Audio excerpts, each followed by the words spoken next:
வணக்கம் நண்பர்களே, நான் உங்க கிச்சா பேசுறேன். இதுதான் என்னை சந்திக்கும் கடைசி சந்திப்பு. நீ பூர்ணத்துவம் அடைஞ்சிட்ட, உன் ஆசை நிறைவேற்றப்படும். மகா பெரியவாளை தரிசித்த எத்தனையோ மக்கள் தங்கள் இறுதி முடிவு பற்றிய விருப்பத்தை வெளிப்படுத்தியுள்ளனர். அவர்களின் ஆசைகளையும் பூர்த்தி செய்துள்ளார் மகா பெரியவா. இருந்தாலும் இந்த நிகழ்வு ஒரு அற்புதமான நிகழ்வு. மகா பெரியவா ஆத்மாவை கரையேற்றுவார், உடலையுமா? அந்த சம்பவம் பத்தினது தான் இந்த பதிவு உங்களுக்கு பிடிச்சிருந்தா லைக் பண்ணுங்க, ஷேர் பண்ணுங்க, கமெண்ட் பண்ணுங்க. மறக்காம பெல் ஐகான் கிளிக் பண்ணுங்க, சப்ஸ்கிரைப் பண்ணுங்க. மகா பெரியவாளின் நிகழ்வுகள் இப்படியும் நடக்குமா? நடந்ததே. அவருக்கு வயது 55 ஆனது. வழக்கம் போல் மகா பெரியவாளை தரிசிக்க வந்தார். சிறு வயது முதல் மகா பெரியவாளையே தாயாகவும் தந்தையாகவும் உறவாக அண்டிக் கொண்டவரின் உள்மனதில் ஒரு ஆசை ஒளிந்து கொண்டிருந்தது. அந்த ஆசை மகா பெரியவாளுக்கு தெரியும் என்றாலும் அதை அவர் வாயின் மூலமே வெளிப்படுத்தும் நேரம் வந்துவிட்டதால் உரையாடலை மகா பெரியவாளை துவக்கினார். மகா பெரியவா அவரிடம், என்னப்பா பூரணத்துவம் இல்லையா என்றார். அவர் வார்த்தையின் உள்ளர்த்தம் அவருக்கு புரிந்தது. தன் முடிவு நெருங்கி விட்டது என்று அவர் கலங்கவில்லை. நைனாஜி, என் பூரணமே நீங்க தான். என் சொந்தம், உரிமை எல்லாம் நீங்க மட்டும்தான் நைனாஜி. எனக்கு வேற எதுவுமே சொந்தம் இல்லை, எதன் மீதும் உரிமை இல்லை. என் அனைத்து மற்றும் ஒரே உறவும் நீங்க தான் நைனாஜி, நீங்க மட்டும்தான். நீங்க தானே என் நைனா, இல்லையா என்றார் ஏக்கத்துடன் ஆணித்தரமாக. அந்த 55 வயதுக்காரர் மகா பெரியவாளின் பார்வையில் என்றுமே 8 வயது சிறுவன்தான். ஏனெனில் சிறு வயது பக்தி பாசம் இன்று வரை அவரிடத்தில் மாறவில்லை. சரிப்பா, நான் தான் உன் நைனா என்றார் பிள்ளையின் பரிதவிப்பு புரிந்து. அனைத்தையும் தன் நைனாவிடம் ஒப்பிப்பவர் தன் ஆசையை வெளிப்படுத்த இதுவே தருணம் என அறிந்து வாயை திறந்து விட்டார். நைனாஜி, எனக்கு ஒரு ஆசை. நான் பிறந்தது தமிழ்நாட்டுல. பல வருடங்கள் இங்கு கழிந்தன. ஆனால் என் உயிர் இந்த மாநிலத்தில் பிரியக்கூடாது. வெளி மாநிலத்துல தான் பிரியணும். என் உயிர் பிரிந்த பின் என் உடல் மண்ணுக்குள் புதைக்கப்படக்கூடாது. தீக்கும் இரையாக கூடாது. அந்தரத்தில் எரியப்பட்டு பறவைகளுக்கு இரையாக வேண்டும் நைனாஜி என்றார். இதுதான் என்னை சந்திக்கும் கடைசி சந்திப்பு. நீ பூரணத்துவம் அடைஞ்சிட்ட, உன் ஆசை நிறைவேற்றப்படும் என ஆசையுடன் அனுப்பினார் மகா பெரியவா. தன் முடிவு நெருங்கிவிட்டதை தெரிந்து கொண்ட அவர் அஞ்சவில்லை. என் இறுதி ஆசையையும் என் நைனாஜியிடம் சொல்லிவிட்டேன். இனி எனக்கு என்று ஒன்றுமில்லை. என் உடல், பொருள், ஆவி அவருக்கு சொந்தம் என இலகுவானார். மகா பெரியவாளிடம் சரணடைந்தவர்களின் மனதில் பயம் இருக்காது. எப்போதும் மனம் பஞ்சு போல் இருக்கும். நாட்கள் நகர்ந்தன. பம்பாயில் வசிக்கும் தன் தங்கையை காண பம்பாய்க்கு சென்றார். தங்கைக்கோ அண்ணன் மீது அளவு கடந்த பாசம். தங்கை அடைந்த சந்தோஷத்திற்கு அளவில்லை. அண்ணனோடு நேரத்தை செலவிட்டு மகிழ்ந்தாள். தன் தங்கையிடம் விடை பெற்றுக் கொண்டு பம்பாயில் வசிக்கும் தன் மிக நெருங்கிய நண்பரை காணச் சென்றார். அந்த நண்பர் அவரின் பணிப்பயிற்சியின் போது அறிமுகமானவர். அவருடன் பழக பழக தன் நண்பர் மகா பெரியவாளின் மீது வைத்திருந்த பக்தியும் பாசமும் பம்பாய் நண்பருக்கு வியப்பை தந்தது.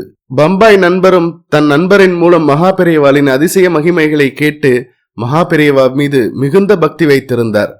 நண்பருடன் அவரும் மகா பெரியவாளை பல முறை தரிசித்து குருவின் நல்லுரைகளை தன் வாழ்வில் செயல்படுத்தியும் வந்துள்ளார். பம்பாய் நண்பரின் இல்லம் சென்று அவர் வாயில் கதவை தட்டும் பொழுது பக்தரின் உயிர் ஊசலாடியது. கதவை திறந்த பம்பாய் நண்பர் தன் உயிர் நண்பரை கண்டு மிகுந்த சந்தோஷத்துடன் அணைத்தார். அவர் மீதே பக்தர் சரிந்து விழுந்தார். நண்பரின் நிலை கண்டு துடித்தார். தன் காரில் ஏற்றிக்கொண்டு மருத்துவமனைக்கு விரைந்தார். மடியில் படுத்திருந்த நண்பரின் கைகளை இறுக்க பிடித்துக் கொண்டார். பக்தரின் முகம் பிரகாசித்தது. கண்களில் ஒளி மின்னியது. உதடுகளில் புன்னகை வழிந்தது. நைனாஜி என்று வாய் முணுமுணுக்க அவரின் கடைசி மூச்சும் நின்றது.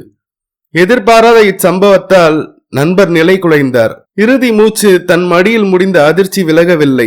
ஆனாலும் அடுத்த செயலில் இறங்க வேண்டிய நிர்பந்தம். அவரின் குடும்பம் பற்றி தெரிந்தாலும் முகவரி எதுவும் தெரியாது. தொலைபேசி அதிகம் உபயோகத்தில் இல்லாத காலம் அது. அவர் வேலை செய்த அலுவலகத்திற்கு தெரியப்படுத்தினார். அவர்களிடம் அவர் குடும்பத்திற்கு தெரியப்படுத்துமாறு கேட்டுக்கொண்டார். இறந்த உடலை பல மணி நேரம் பாதுகாத்து வைக்க முடியாத நிலை. உடலை அப்புறப்படுத்த வேண்டிய நிர்பந்தம். இறுதிச் சடங்கை எப்படி செய்வது என குழம்பினார். நண்பரோ பார்சிக்காரர். அவருக்கு இவரின் மத வழக்கம் தெரியாது. கால நேரம் ஓடிக்கொண்டிருக்க அக்கம் பக்கத்தினர் கொடுத்த நெருக்கடியால் தன் மத வழக்கப்படியே இறுதிச் சடங்கை செய்வது என முடிவு செய்தார். ஆனாலும் மனதில் சிறு தயக்கம். செய்வது சரிதானா என மனம் கேள்வி எழுப்பியது. அவருக்கு தன் நண்பர் முடிந்த நைனாஜி என்ற கடைசி வார்த்தையை மனதில் ரீங்காரமிட்டுக் கொண்டிருந்தது. தன் குரு நண்பரின் நைனாஜியிடமே பிரார்த்தனை செய்தார். குருவே, தங்களை மட்டுமே தன் உறவாக நினைத்த என் நண்பரின் இறுதிச் சடங்கை செய்யும் நிர்பந்தத்தில் இருக்கிறேன். என் முடிவு சரிதானா என தெரியவில்லை. என் பாரத்தை உங்களிடம் இறக்குகிறேன். என் முடிவுக்கு உங்களின் பூரண ஆசியும் அனுகிரகமும் வேண்டும். இந்த காரியம் செய்ய சக்தி கொடுங்கள் என்று உள்ளம் உருகி பிரார்த்தித்தார். மனம் லகுவானது. இறுதி ஏற்பாடுகள் முழுவீச்சில் செய்தார். இச்சம்பவம் கேள்விப்பட்டு அவருக்கு துணை நிற்க அவர் அனைத்து அக்கம்பக்க உறவுகளும் கூடிவிட்டனர். அவரின் உடல் மலபார் ஹில்ஸில் உள்ள ஹேங்கிங் கார்டன்ஸுக்கு எடுத்து செல்லப்பட்டது. அவர் தங்கை கடைசி நிமிடத்தில் வந்து சேர்ந்தார். சுற்றிலும் பார்சி மக்கள் சூழ்ந்திருக்க தன் அண்ணன்தானா என்று சந்தேகம் வந்தது. துணியை விலக்கியவர் கதறி ஓலமிட்டார். நண்பர் அவரை தேற்றினார். உடல் கிடத்தப்பட்டிருந்தது. உடலுடன் கயிறு இணைக்கப்பட்டு மலைப்பகுதியில் தூக்கி எறியப்பட சடங்குகள் செய்யப்பட்டு கொண்டிருந்தன.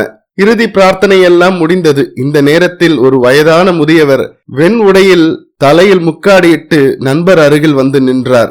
நண்பரிடம், யார் பெத்த பிள்ளைப்பா என்று கேட்டார். நண்பர், உங்கள் பிள்ளை தான்ஜி என்றார். நண்பருள் ஒரு இயக்கம் அந்த வார்த்தைகளை சொல்ல வைத்தது. இந்த வார்த்தைகளுக்காகவே காத்திருந்தவர் போல அந்த பெரியவர், சரிப்பா, என் பிள்ளைதானே என்று முன் வந்து நின்றார். மகுடிக்கு கட்டுண்ட பாம்பாக கூட்டமே பெரியவரை பார்த்து கொண்டு அமைதியாக நின்றது.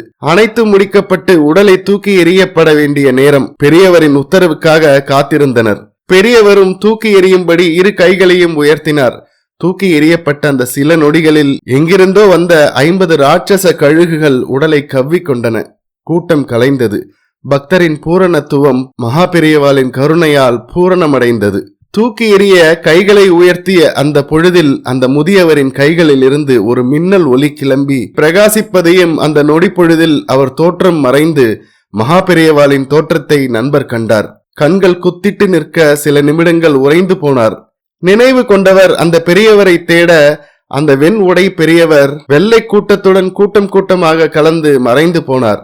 அந்த பெரியவர் எப்படி வந்தார், எங்கு தேடியும் மீண்டும் பார்க்கவே முடியவில்லை என பல குழப்ப சிந்தனைகளுடன் அந்த இடத்திலேயே அமர்ந்து விட்டார் நண்பர். மகா பெரியவாளின் நினைவுகள் அவர் தந்த காட்சியாகவே அலைமோதியது. சலனப்பட்டு கொண்டிருந்த மனதுக்கு நிம்மதி அளித்து சக்தியும் ஆசியும் கொடுத்த குருவுக்கு நன்றி செலுத்தினார் நண்பர். நண்பனின் இறுதி யாத்திரைக்கு அவன் நைனாஜியே வந்து விடை கொடுத்ததை நினைத்து உள்ளம் பூரித்தார். சோக கண்ணீருடன் ஆனந்த கண்ணீரும் வடிந்தது. வந்தவர்கள் இவரின் நிலை கண்டு அணுகி வினவ தான் கண்டதை விளக்கினார். குருவே பிரசன்னமானது அனைவரையும் வியப்பில் ஆழ்த்தியது.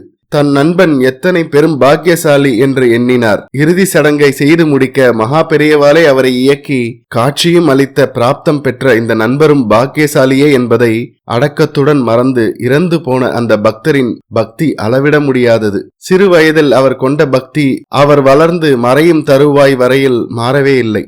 இந்த பக்தி தூய பக்தி. அந்த பக்தியில் மாயையின் கரை இல்லை, களங்கமில்லை, சலனமில்லை, மாற்றமில்லை, தொய்வில்லை.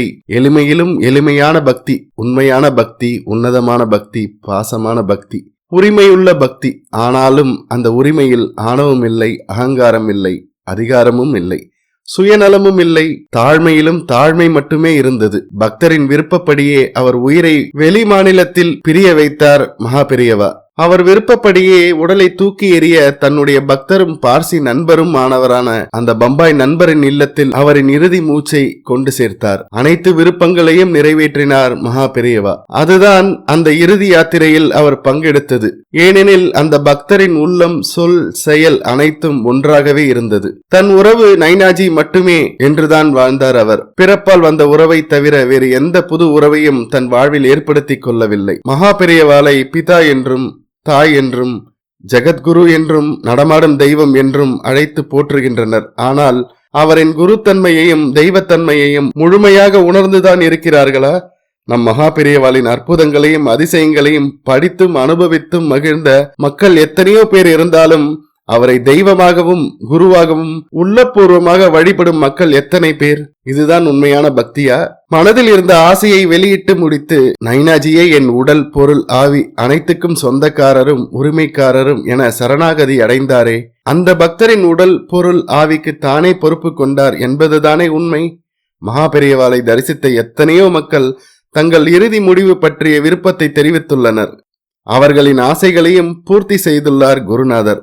இருந்தாலும் இந்த நிகழ்வு ஒரு அற்புதமான நிகழ்வு. குரு ஆத்மாவை கரையேற்றுவார், உடலையுமா? ஹர ஹர சங்கர ஜெய ஜெய சங்கர. இந்த பதிவு உங்களுக்கு பிடிச்சிருந்தா லைக் பண்ணுங்க, ஷேர் பண்ணுங்க, கமெண்ட் பண்ணுங்க. மறக்காம பெல் ஐக்கான் கிளிக் பண்ணுங்க, சப்ஸ்கிரைப் பண்ணுங்க. நன்றி அன்பர்களே.